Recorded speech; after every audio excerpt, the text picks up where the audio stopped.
Hi there, I'm Alicia from Get Out There magazine, and today I'm reviewing 3 baby carrier backpacks head-to-head here in Squamish, BC. I've got the Thule Sapling, which retails for $530 Canadian. I've got the Osprey Poco, which is $440 Canadian. And then I've got the Deuter Kid Comfort Venture, which is a much more affordable option at $330 Canadian. I've got so much to share with you, so let's get into it.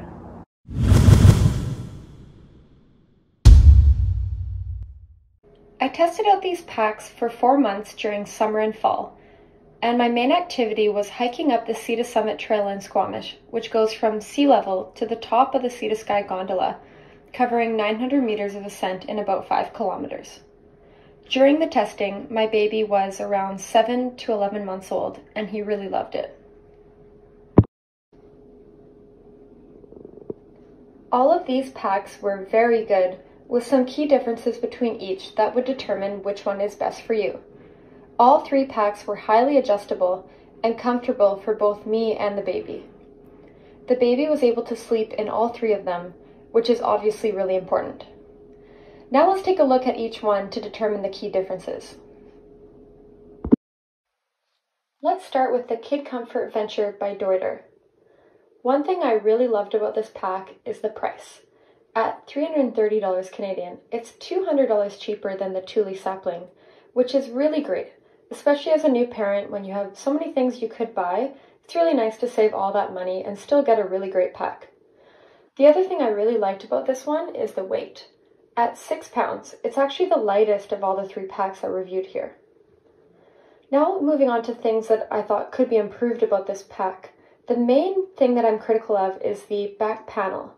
It's not ventilated like the other packs I reviewed, so it's made of like a thick foam instead of a lighter mesh that's used on the other ones.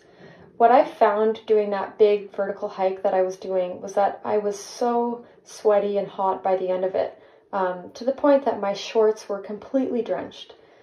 I think, if you're someone that's doing hiking in the summer and you're doing big hikes, or you're a really sweaty person, that might be a non-starter for you.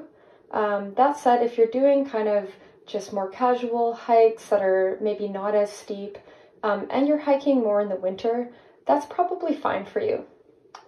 The other things that I thought, weren't quite as good with this pack, there's no sunshade included, but you can just buy one that's $30 US separately. And then I also found that the rear stand is a little bit harder to pull in and push than the others. Lastly, being a cheaper pack, the baby harness is more basic and it's less padded. On my tests, the baby still seemed really comfortable, but I do find that the thinner straps make it a little harder to find them and grab them, just putting it on and off the baby. Bottom line, this is the pack for you if you plan to do some hiking, but not enough to justify a big price tag.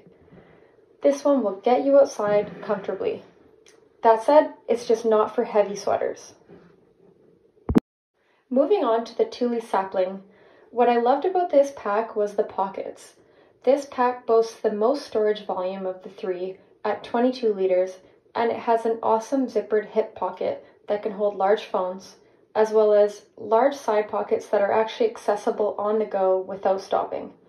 I find I don't like stopping, and I tend to get dehydrated if the water's not easily accessible, so this is hugely helpful for me. I love also how everything is fully removable and machine washable with this pack, and it's super comfortable. Finally, although this is not a super important consideration, I love the look and the colors of this pack. Moving on to dislikes, first of all, obviously the price. At $530 Canadian, it's the most expensive of the 3. That said, it does have a lifetime guarantee, which is really nice. I wish there was an accessible pocket or some type of strap to hold my hiking poles, but that said, none of the packs actually have that I'm reviewing here, and I'll likely just modify this pack to add my own straps for my hiking poles.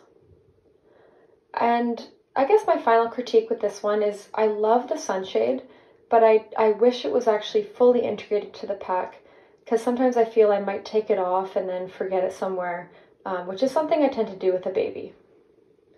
Bottom line for this one, it's a very nice pack and a purchase you won't regret if you're planning to do lots of hiking and more challenging hikes with your baby. Now for the Osprey Poco. What I really liked about this pack was that it has a fully integrated sunshade that just zips away really discreetly into the pack when it's not needed. It's also very comfortable, like the Thule Sapling pack. I actually really can't choose a winner in that regard between the two. They're both very comfortable. I love this stretchy back pocket that the pack has, which is great for awkward items like hiking poles. That said, it's not accessible on the go. One thing that I think could be improved with this pack is just some of the pockets. So for example, the hip pockets are very nice and they're stretchy, but I do wish they were a little bit bigger and had a zipper so that I could safely hold a phone in there. I also wish that the large storage pocket was accessible on the go, but since it's positioned at the back of the pack, it's not at all. You'll have to take the pack off to access it. Bottom line for this one, also a very awesome pack, and the one to get if you don't mind not being able to access the large pocket while you hike, as it's about $90 Canadian less than the Thule Sapling pack.